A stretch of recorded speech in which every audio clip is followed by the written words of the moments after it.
ఈ 5 ఏళ్లలో వైఎస్ఆర్ కాంగ్రెస్ పార్టీకి ప్రతిపక్ష హోదా రాదు, ఇది గుర్తుపెట్టుకోవాలని చెప్పేసి పవన్ కళ్యాణ్ గారు అప్పుడు మీరేమన్నారు? ఇస్తే ఇప్పుడు ఆ 3 కూటమి 3 కలిసే ఉండే కదా, వాళ్ళు ఒక పార్టీ కింద లెక్కొస్తారు కదా. ప్రతిపక్షం హోదా ఇచ్చారని వీలుగాడు వెళ్తారుగా, వాళ్ళు మాట్లాడాల్సింది వాళ్ళు మాట్లాడతారు, వీళ్ళు మాట్లాడాల్సింది వీళ్ళు మాట్లాడతారుగా. వాళ్ళు ఏదన్నా వీళ్ళని ఖర్చు పెట్టుకుని ఏదైనా చేయాలన్నా ఆ వాదా ఇస్తే చేసుకోవచ్చుగా. వీళ్ళు మాట్లాడతారుగా, వెళ్తారో వెళ్ళరు అప్పుడు తేలిద్దిగా. ఇస్తే మంచిదని నా అభిప్రాయం. మీ అభిప్రాయం? మరి పవన్ కళ్యాణ్ గారు అంటారు జనసేన పార్టీ కంటే 1 సీట్ ఎక్కువ వచ్చినా కానీ మీకు ప్రతిపక్ష హోదా వచ్చేది అని చెప్పి. ఇప్పుడు 1 సీటుగా రాలా ఒకప్పుడు జనసేనకి. ఇప్పుడు ఏదో 3 పార్టీలు కలిసి ఈయనేదే అభివృద్ధి కార్యక్రమాలు ఏమి చేయలేదు కనుక గెలిచారు. ఈయన ఇప్పుడు ఏమి ఇవ్వట్లా, సంక్షేమ ఫలాలు ఎంప్లాయీస్కి ఇస్తా అన్నాడు, ఎంప్లాయీస్కి ఏమి ఇవ్వాల, రూపాయి ఇవ్వాల. అలాగే ప్రజల కాడ ఏమి ఇవ్వాల, ఏమీ చేయట్లా. డబ్బులు ఇచ్చాడు అంతవరకే. జగన్ గారు డబ్బులు ఇచ్చాడు, ఏమి పట్టించుకోవాలో ఏమీ చేయలే. దాని మీద ప్రజలు కాడ ఇది పవన్ కళ్యాణ్ వీళ్ళంతా కలిశారు, ముగ్గురు చంద్రబాబు నాయుడు గారు మారతాడు, సీనియరు ఇవన్నీ చేస్తాడు, సంక్షేమ ఫలాలు ఇస్తా, అభివృద్ధి కార్యక్రమాలు చేస్తాడు అనే ఆశతో జనం అందరూ కూడా మేము కూడా టీడీపీకి వేసాం. ఏంటి టీడీపీకి వేస్తే రోడ్లన్నీ బాగు చేస్తామని అన్నారు. ఏదో అక్కడ ఈ రోడ్డు ఈ బారు ఉందనుకోండి, ఎక్కడో 1 కిలోమీటర్ వేస్తున్నాడు, 70% వేసేసామంటున్నాడు. మరి గుడివాడ అక్కడ కంకిపాడు వెళ్ళాం మొన్న. గుడివాడ వెళ్తే కంకిపాడు నుంచి అక్కడ 1 కిలోమీటర్ వేసాడు రోడ్డు. ఆ గుడివాడ రోడ్డు అంతా వేసేసాం, 70% అంటున్నారు. ఏదండి రోడ్లు మొత్తం అసలు ఎక్కడ ఒక గుంట ఉండదు అన్నారు. మరి ఉందా? ఇప్పుడు గుంటల్లోనే నడుస్తున్నాం. అది పరిస్థితి. అది ఎట్లా ఉందో మన జగన్ గారి ప్రభుత్వం ఎలా ఉందో దానికంటే దారుణంగా ఉంది అది. ఇప్పుడు అధికారంలో నేనున్నాను, నేనే చేస్తున్నాను, నేనే చెందుతున్నాను అంటూ మంత్రి నేను ముఖ్యమంత్రి నేను డిప్యూటీ మంత్రిని, నేను ఇది అంటున్నారు. కరెక్టే, మీరు చేసే తప్పు ఇది అని చెప్పి ఎత్తి చూపించటానికి ఒక అపోజిషన్ పార్టీ అనేది ఉండాలి కదా.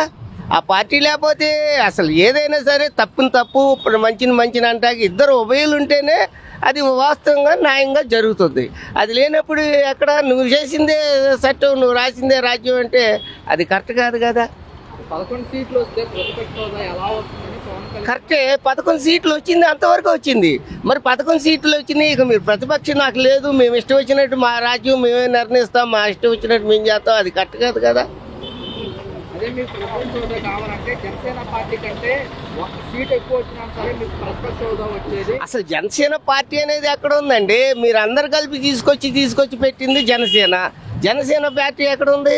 ముగ్గురు కలిసి ఏకంగా పోరాడేదో నువ్వు ఈ సినిమాల్లో హీరోలాగా వెళ్ళిపోయి వాళ్ళు నలుగురిని పెట్టి కొట్టేస్తారు చూడు, అట్లా అనుకునే నువ్వు చేసావు. మీరు ముగ్గురు కలిశారు, మీ ముగ్గురు మీద 3-20 60 వచ్చింది. ఇవి ఒక్కడికి పోటీ చేస్తే 40 వచ్చింది. ఆయనకి ఎక్కడ ఈయనకి ఎక్కడ, ఎవరి కాళ్ళే హీరోలు.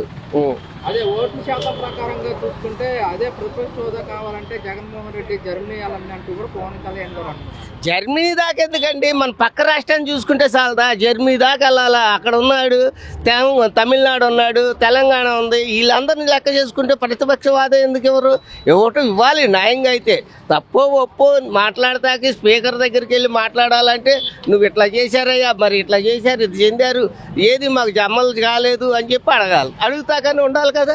విమర్శించడం అనేది తప్పు. అది ఈరోజు మనకు వచ్చింది కదా, నెక్స్ట్ అంతకుముందు రాలేదు అనేది అది కాదు. అది మంచి పనులు ఇంకా ఏం చేయాలనేది మాత్రమే గుర్తించాలి అంతే. అంతేగాని ఒకరు విమర్శించడం వీళ్ళు మంచోళ్ళు వీళ్ళు చెడ్డోళ్ళు అని కాదు, అందరూ మంచోళ్ళే. అది మరి 2.5 సంవత్సరాల పాటు కరోనా ఉందిగా, మరి మన దేశమే దగ్గర 40 లక్షల కోట్లు అప్పు చేసింది. దాంట్లో మన ఆంధ్రప్రదేశ్ అంతా మరి ఎన్ని లక్షల కోట్లు అప్పు చేయాలి? అది సో దానికి దీనికి కంపారిజన్ అనేది ఎప్పుడు చేయకూడదు, ఒకళ్ళతో. అది మనం ఏంటంటే కనుక ఇంకా ఏం చేస్తే మంచిది అనేది మాత్రమే ఆలోచించాలి. అది జరిగిపోయే దాని గురించి ఎక్కువగా ఆలోచించకూడదు. అది 11 సీట్లు వస్తే ప్రతిపక్ష హోదా ఎలా వస్తుందని పవన్ కళ్యాణ్ ప్రశ్నిస్తున్నారు. ఇప్పుడు 11, 1, 2 అని కాదు. ఇప్పుడు వీళ్ళది కూటమి అయినప్పుడు ఇప్పుడు రెండో పార్టీ ఏంటి? వైఎస్ఆర్. సో అది ప్రతిపక్షం కిందే ఉంటుంది కదా. మినిమం కామన్ సెన్స్ ఎవరడినా కూడా. అది ఇప్పుడు ఏలో XYZ ఎంతమంది పీపుల్ యాడ్ అయినా కూడా ఏనే, ఏ తర్వాత ఏమొస్తుంది? బీనే కదా. అది మినిమం కామన్ సెన్స్ కదా. ఇక్కడ ఏంటంటే వైఎస్ఆర్సీపీ టీడీపీ బీజేపీ అని అనట్లేదు. అది ఇదే బీజేపీ మరి తెలంగాణలో ఒక మాట మాట్లాడుతుంది, ఏపీలో ఇంకో మాట మాట్లాడుతుంది. మరి 2 నాలుకలు ఉన్నదాన్ని మరి కూటమిలోకి ఎందుకు చేర్పించుకున్నారు? అది తప్పు కదా. ఒక మిర్చి యాడ్ వాళ్ళ గురించే మనం మాట్లాడట్లేదు, మనము ప్రతిదానికి కేంద్రం గురించి వెళ్ళేసి అప్పు అడుగుతున్నాము. మరి ఆ మాత్రం కూడా ఇది లేనప్పుడు మరి ఇన్ని పథకాలు మరి ఎలాగో రిలీజ్ చేస్తున్నారు? అది ఇవన్నీ దేనికి? ఒక చిన్న టాపిక్ని అడుగుతున్నాను చెప్పండి. ఇప్పుడు ఇంజనీరింగ్ విద్యార్థులందరికీ కూడా 2 పథకాలు ఎత్తేసారు. మరి అవన్నీ టీవీలో చూపిస్తున్నారు ఎవరైనా? చెప్పండి. ఇప్పుడు విద్యా దీవెన, వైఎస్ఆర్ విద్యా దీవెన అని ఉంది ఇంజనీరింగ్లో, ఫీజు రీఎంబర్స్మెంట్స్ రావట్లేదు మరి ఎవరికి కూడా. మరి అవన్నీ మీరు ఎందుకు పదే చూపించట్లేదు? అంటే అల్లు అర్జున్ కనుక అరెస్ట్ అయితే కనుక మీరు టీవీలో చూపిస్తారు, లేదంటే ఇంకొకళ్ళు ఏదైనా విమర్శిస్తే టీవీలో చూపిస్తారు. మరి ఇంతమంది విద్యార్థులు మరి 2nd year, 3rd year, final year చదువుతున్న విద్యార్థులందరికీ కూడా మీరు ఫీజు రీఎంబర్స్మెంట్ ఇవ్వకపోతే ప్రతి కాలేజీల్లోకి న్యూస్ రిపోర్టర్స్ ఎందుకు వెళ్ళట్లేదు? వాళ్ళు ఎందుకు ఎత్తి చూపించట్లేదు? మరి అడగరా? అలాంటివి అడుగుతాం సార్, అంతేగాని ప్రతిపక్షం హోదా ఉంటే ఏంటి లేకపోతే ఏంటి, అది దానికి మనకేం ఫరక పడదు కదా. అది ఒక మాటే కదండి అది. సో దాని గురించి ఎప్పుడు కూడా మనం డిస్కషన్స్ చేయకూడదు. అనవసరమైన వాటి గురించి, అవసరమైన వాటి గురించి మనం చేయాలి. అది ఎందుకు ఇవ్వట్లేదు ఫీజు రీఎంబర్స్మెంట్స్? అది విద్యాశాఖ మంత్రి ఎందుకని మరి ప్రకటించలేదు? మరి ఈ సంవత్సరం ఇవ్వని ముందే ప్రకటించాలి కదా, మరి ఎలక్షన్స్కి ముందే ఈ పథకాలు ఇస్తాం, ఈ పథకాలు ఇవ్వమని ముందే ప్రకటించాలి కదా. మరి ఎందుకు ప్రకటించట్లేదు? అది తప్పు. అంటే ఖజానా చూస్తే ఖాళీగా ఉంది, అందుకోసం మేము అమలు చేయలేకపోతున్నాము, ఆర్థిక పరిస్థితి పుంజుకోగానే ఇస్తాము నెక్స్ట్ ఇయర్ అంటారు కదా. ఇప్పుడు ఫైనల్ ఇయర్ స్టూడెంట్స్ ఏమవుతారు? మరి ఆన్ ద స్పాట్గా 1 వీక్లో కట్టాలని చెప్పేసి, లేకపోతే కనుక ఇంటర్నల్స్ రాయించమని చెప్పేసి కాలేజీలో అందరూ తీసుకొచ్చారు. మరి వీళ్ళు ఏం భరోసా ఇచ్చినట్టు విద్యాశాఖ మంత్రి? తప్పు కదండి అది. ఇప్పుడు మీరే ఉన్నారు సార్, మీరు వీడి కెమెరా పట్టుకొని పాపం వీధిలో ఎండల్లో కూడా తిరుగుతున్నారు. మరి ఇప్పుడు ఆన్ ద స్పాట్గా ఇప్పుడు మీ అబ్బాయి చదువుతున్నాడు అనుకుందాం ఫైనల్ ఇయర్, మరి ఇప్పుడు ఆన్ ద స్పాట్గా మీరు 50,000 కట్టమని చెప్పారు. మరి ఇంజనీరింగ్ ఎక్కడి నుంచి తీసుకొస్తారు? అది కొన్ని వాళ్ళకి వెసులుబాటు ఇచ్చారు, మంత్లీ కట్టుకోమని చెప్పేసి ఏది ఇవ్వలేదు, ఏ ప్రకటన చేయలేదు. మరి అలాంటప్పుడు అది తప్పు కదా. ఒక సమస్య వచ్చినప్పుడు నా దగ్గర డబ్బులు లేవని చెప్పేసి చేతులు ఎత్తుకోవడం కాదు సార్. ఒక సమస్య వచ్చినప్పుడు దాని ఇన్స్టాల్మెంట్స్కి మీరు పే చేయొచ్చు, ఒకవేళ ఇయర్ అయిపోయినా కూడా తర్వాత కూడా పే చేయొచ్చు అని వెసులుబాటు విద్యార్థులకు ఎందుకు ఇవ్వరు? అలాంటివన్నీ మనం తీసుకొద్దాం సార్, అంతేగాని వాడేదో చేశాడు వీడికి చేయలేదు, వాడు ఎప్పుడు, ఇవన్నీ మనకెందుకు? అది తప్పు, అది ఆలోచించకూడదు. అది నా దృష్టిలో అంతే.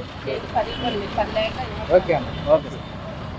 ఓటు శాతం ప్రకారంగా మీకు ప్రతిపక్ష హోదా కావాలంటే జర్మనీ వెళ్ళండి జగన్ అంటూ కూడా. జర్మనీ వెళ్ళినా ఏది వెళ్ళినా ఎక్కడికి వెళ్ళినా వాళ్ళు ఏదో ప్రతిపక్షం హోదా వీళ్ళకి ఇచ్చినా వాళ్ళు చేయాలనుకున్నా చేస్తారు. ఆ ప్రభుత్వం ఏది చేయాలనుకుంటే అది చేసిద్ది, అంతేగాని వీళ్ళు వెళ్ళినంత మాత్రాన వాళ్ళలో మార్పేం రాదు కదా. వాళ్ళు ఏ కార్యక్రమాలు చేయాలి, మంచి చేయాలనుకుంటే మంచి చేస్తారు, చెడు చేయాలనుకుంటే చెడే చేస్తారు.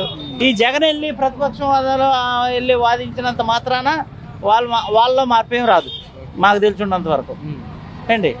వాళ్ళు ఏ కార్యక్రమాలు చేయాలనుకుంటే ఆ కార్యక్రమాలు చేస్తారు, దాంట్లో పక్క ఏంటి.